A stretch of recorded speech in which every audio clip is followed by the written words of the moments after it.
SIR की प्रक्रिया जारी है और इस बीच में समाजवादी पार्टी के राष्ट्रीय अध्यक्ष अखिलेश यादव ने एक बड़ा आरोप लगाया है। आरोप सीधे चुनाव आयोग पर है, कुल मिलाकर बीजेपी पर भी है। वो ये कह रहे हैं कि फॉर्म 7 के जरिए उनके वोट्स को काटा जा रहा है। खासकर ये वोट मुस्लिम समुदाय के हैं और कुछ हद तक पीडीए समाज के भी हैं। उनका यह भी कहना है कि फॉर्म 7 एक व्यक्ति के द्वारा 100 फॉर्म्स भरे जा रहे हैं और जबकि उन वोटर्स का नाम 26 की ड्राफ्ट लिस्ट में है, उसके बाद भी वोट्स काटे जा रहे हैं। हम इस वक्त समाजवादी पार्टी के जिला कार्यालय में हैं और हमारे पास एक लिस्ट है। ये लिस्ट समाजवादी पार्टी के द्वारा ही उपलब्ध कराई गई है। उन्होंने प्रेस कॉन्फ्रेंस में कल जिसका व्यक्ति का नाम लिया वो दशरथ कुमार है। आप अगर यहां पर देखेंगे तो ये फॉर्म 7 है जिसका जिक्र हो रहा है और ये दशरथ कुमार का है, नाम लिखा है, सारी चीजें लिखी हैं। अब यहाँ पर नीचे आते हैं तो आपको यहाँ पर वोटर का नाम दिखाई पड़ेगा, रेहान कुरैशी। ठीक है, अब रेहान कुरैशी का कुल मिलाकर वोट काटा जाए इसलिए फॉर्म 7 दिया गया। फॉर्म 7 आपको बता दें क्यों होता है। वोट कटवाने के लिए, या तो सपोज अगर आपका एड्रेस चेंज हो गया है या किसी और वजह से आप नहीं रह रहे हैं और भी कुछ रीजन से उनकी वजह से फॉर्म 7 इलेक्शन कमीशन ने दिया है। अब हो क्या रहा है कि फॉर्म 7 के जरिए वोट्स कटवाए जा रहे हैं। यह आरोप लगाया है समाजवादी पार्टी ने। रेहान कुरैशी का अब हम नंबर यहाँ पे नोट करते हैं, एपिक नंबर। अब रेहान कुरैशी का एपिक नंबर है TXQ समथिंग। ये नंबर यहाँ पर दिखा रहा है, जैसे हाईलाइट किया गया है। अब हम देखेंगे कि जो वोट काटने के लिए एक फॉर्म 7 दिया गया है, क्या वो 26 की ड्राफ्ट लिस्ट में है। मेरे पास इस समय 2026 की ड्राफ्ट लिस्ट भी है। अब 2026 की ड्राफ्ट लिस्ट में नाम लिखे हैं।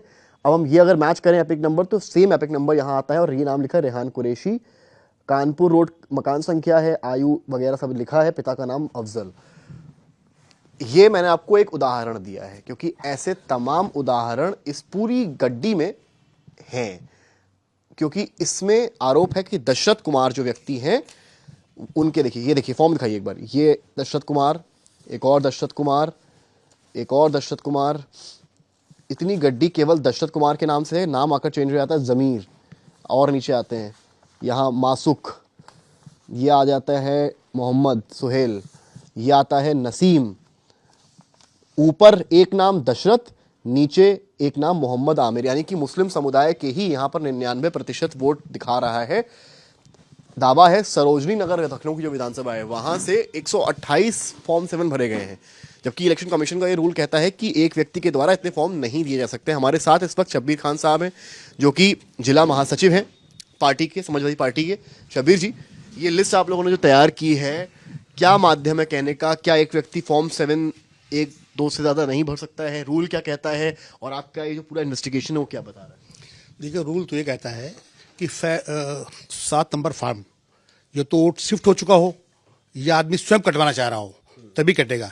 लेकिन भाजपा के जो कार्यकर्ता हैं, जो भाजपा के BLA 2 हैं जो पोलिंग पे काम कर रहे हैं, उन्होंने क्या किया है, ये SIR प्रक्रिया जब पूरी हो गई, जब फॉर्म 7 आपत्तियाँ आई तो उन्होंने फॉर्म 7 के माध्यम से जो 2026 की लिस्ट में नाम जिनके आ चुके हैं, जिन लोगों ने ड्राफ्टिंग करा ली थी, अपनी फीडिंग करा ली थी, सब डॉक्यूमेंट जो ओके थे, जिनका वोटर लिस्ट में नाम आया है, उन वोटर लिस्ट से चिन्हित किया गया है कि इस समाज के इतने वोट काटे जाएं। उन लोगों के जो भाजपा के BLA हैं उनको सबको टारगेट दिया गया है, कहीं 50, कहीं 100, कहीं 30, कहीं 40। पूरी सरोजनी विधानसभा में ज़्यादातर ये काम हो रहा है और एक ही समाज को काटने का टारगेट किया जा रहा है। और ये उनके BLA 2 जो भाजपा के नेता हैं वो BLO पे दबाव बना रहे हैं कि इन फार्मों को साइन करके मुझे दो। लेकिन BLO तो पहले जाकर एड्रेस पर क्रॉस चेक करेगा ना कि अगर वो व्यक्ति वहां पाया जाता है तो नाम कैसे कट जाएगा? भाई, क्रॉस चेक करने के बाद जब ओके हुआ है तभी तो 2026 की लिस्ट में नाम आया है। तो इस 2026 की लिस्ट में नाम काटने के लिए दबाव बनाया जा रहा है।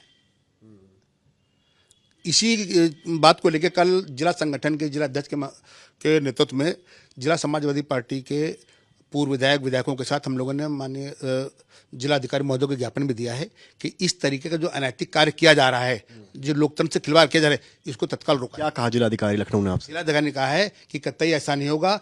फॉर्म 7 उसी का एक्सेप्ट होगा जो स्वयं अपनी इच्छा से वहाँ पेश होगा और उसको कटवाने के लिए कहेगा, उसका कटेगा। नहीं तो एक चीज मैं पढ़ रहा हूँ इलेक्शन कमीशन के डॉक्यूमेंट में, उन्होंने बताया है कि 253 अराउंड नंबर्स हैं जो कुल मिलाकर फॉर्म अभी तक जमा हुए हैं, जिसमें से 160 करीब भाजपा के हैं, 40-50 सपा के हैं। तो जब भाजपा के 160 फॉर्म ही जमा हो पाए हैं अभी तक पूरे प्रदेश में फॉर्म 7 यानी कि कैंसिलेशन ऑफ वोट्स के लिए, तो फिर ये जो आपके पास रिकॉर्ड है ये अभी तक इलेक्शन कमीशन के पास तो आया नहीं। रेणवा साहब ऐसा बता रहे हैं। देखिए, जब ये उनके जो BLA हैं जब बीएलओ से साइन करा लेंगे फार्मों पे तभी तो वहाँ जमा करेंगे।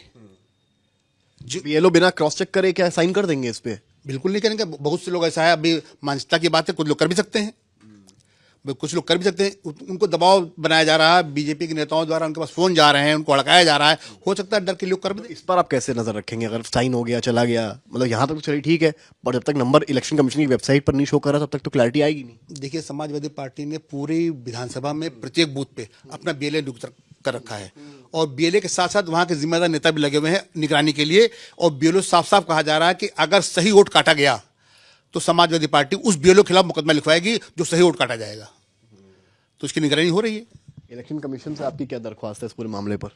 उनसे दरख्वास्त ये है कि इस तरीके का जो कार्य हो रहा है, जो वोट देने के हकदार हैं, जिनके सारे डॉक्यूमेंट चुके हैं, वोटर लिस्ट में नाम आ चुका है, तो उनको मत रोका जाए, उनके मताधिकार से रोका मत जाए। और कही है कल जो ऑफिसर है इलेक्शन कमीशन के रेणवा साहब, उन्होंने ये भी कहा कि अगर हम कोई वोट काटते हैं तो उसका नोटिस भी जाएगा उस बंदे के पास। तो आपको लगता है कि नोट, क्योंकि उन्होंने कहा कि नोटिस अभी तक नहीं गया किसी के पास उस तरह का, तो जब नोटिस जाए तब आप मानिए कि वोट कटा है। अब ये तो सरकार क्या करेगी नहीं पता है, अलग बात है। लेकिन इस तरीके के जो कार्य हो रहे हैं, जो बीजेपी के बीएलए हैं, बीजेपी के नेता हैं, जो बीएलओ पे दबाव बना रहे हैं अनैतिक तौर पे, ये सर गलत, इस पर रोक लगनी चाहिए। काफ़ी बीएलओ अपने आप को बड़ा असहाय महसूस कर रहे हैं। कई हमारे बीएलओ तो कह रहे थे भैया हम तो इतना परेशान है, आत्महत्या कर लेंगे। अच्छा, ये आपके आरोप हैं बीजेपी के प्रदेश अध्यक्ष कह रहे हैं यूपी के कि भाई आप लोग को इतनी परेशानी है तो इसमें बीजेपी अगर आप चुनाव आयोग के पास जाइए। तो हम लोग चुनाव आयोग पास, हम बीजेपी पास कहाँ जा रहे हैं? हम तो चुनाव आयोग के पास जा रहे हैं, उन्हीं से मांग कर रहे हैं। हम डीएम के पास जा रहे हैं, शिकायत दर्ज कर रहे हैं। भाई हम भाजपा पास थोड़ा जा रहे हैं, उनके कार्यालय जा रहे हैं। हम तो भाई जिलाधिकारी महोदय को ज्ञापन दे रहे हैं, है ना। हमारे राष्ट्रीय अध्यक्ष जी ने साफ साफ कहा है, चुनाव आयोग को ही कहा है, भाई बीजेपी थोड़ा कहा है। देखिए ये सारे डॉक्यूमेंट्स हैं और ये समाजवादी पार्टी के जिला स्तर पर, ऐसा नहीं केवल लखनऊ में तैयार हो रहे हैं, कन्नौज की भी कहानी आई है, फिरोजाबाद की भी आई है, चंदौली की भी आई है। कल अखिलेश यादव ने अपनी प्रेस कॉन्फ्रेंस में दिखाए तमाम चीज़ें, और ये फिलहाल लखनऊ का आंकड़ा है। दशरथ नाम के एक व्यक्ति हैं, एक सुल्तानपुर के भी व्यक्ति हैं, उनका भी बताया गया कि जो मजदूर हैं वो साइन भी नहीं कर पाते, उनके साइन डॉक्यूमेंट्स भी आए थे। और ये 26 की ड्राफ्ट लिस्ट, यानी कि जो 26 में वोटर था, एक साल में ऐसा क्या हुआ कि अब वो वोटर नहीं रहा या उसके वोटर होने पर सवाल उठ रहे हैं। हालांकि इलेक्शन कमीशन ने इस पूरे मामले का संज्ञान लिया है और यह भी कहा है कि इस पूरे मामले की जांच की जाएगी। इलेक्शन कमीशन का अभी भी दावा है कि निष्पक्ष तरीके से चुनाव होगा। जब तक नोटिस सर्व नहीं होता है वोट नहीं कटेगा। अब देखना यह है कि जो फॉर्म 7 की लड़ाई है वो सियासी तौर पर उत्तर प्रदेश के चुनाव से पहले किस ओर रुख मोड़ती है। यूपी की सियासत में फॉर्म 7 को लेकर अब हलचल बढ़ गई है। अखिलेश यादव सीधा आरोप लगा रहे हैं कि फॉर्म 7 के जरिए बीजेपी समाजवादी पार्टी के वोट काटना चाह रही है। उनका कहना है कि मुस्लिम समुदाय के वोट और पीडीएस समाज के वोट फॉर्म 7 के जरिए काटने की कवायद शुरू हो चुकी है। उन्होंने आरोप लगाया है कि तमाम विधानसभाओं में एक व्यक्ति द्वारा 100 के ऊपर फॉर्म 7 जो है वो जमा किए गए हैं, जबकि उनके नाम 26 की ड्राफ्ट लिस्ट में शामिल हैं। हालांकि इस पूरे मामले पर चुनाव आयोग का कहना है कि निष्पक्षता के साथ एसआईआर की पूरी प्रक्रिया चल रही है और अगर ऐसा कोई मामला है तो उसको संज्ञान में लेकर कार्रवाई की जाएगी। गौरतलब है, फॉर्म 7 अगर किसी व्यक्ति के द्वारा दिया जाता है, जब तक बीएलओ के उसमें सिग्नेचर नहीं है तब तक वो मान्य नहीं होगा। जबकि चुनाव आयोग के जो फिगर्स हैं वो ये कहते हैं कि अब तक केवल 270-80 के करीब फॉर्म 7 राजनीतिक दलों के द्वारा मिले हैं, जिसमें 160 करीब भाजपा की तरफ से हैं, 40-50 सपा की तरफ से हैं।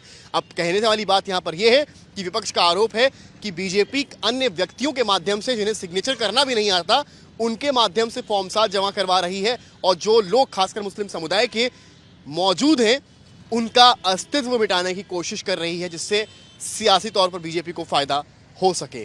कैमरामैन गौरव के साथ समर्थ श्रीवास्तव, लखनऊ, आज तक।